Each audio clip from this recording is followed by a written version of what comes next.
Nananatili po na walang anumang sama ng panahon sa loob at labas ng ating area of responsibility. Easterlies po ngayon ang hangin na patuloy na umiihip sa silangan ng ating bansa habang ang amihan po ay umiihip dyan po sa may extreme northern Luzon at ang shear line ay nandyan po sa northeastern ng Cagayan. At sa ating long range forecast ay wala pa ring bagyo na namamataan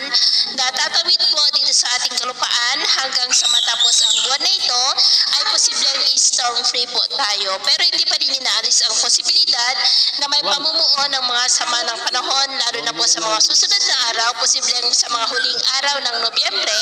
ay may mga mabuong sama ng panahon sa silangan ng ating bansa at ang development ng mayan ang ating babantayan. At sa lagay po ng ating panahon ngayong hapon ay generally fair weather po sa malaking bahagi ng ating bansa pero may chance pa rin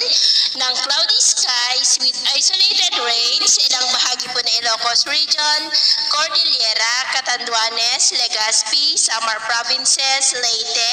Masbate, Southern Palawan, Caraga at ilang bahagi po ng Davao,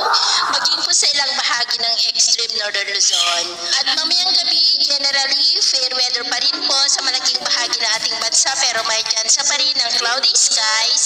with isolated rains sa ilang bahagi po ng Eastern Visayas, silangan ng Mindanao, Catanduanes, Sorsogon, Calapan, Southern Palawan,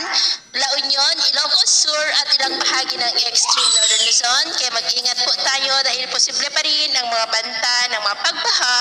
at pagguho ng lupa.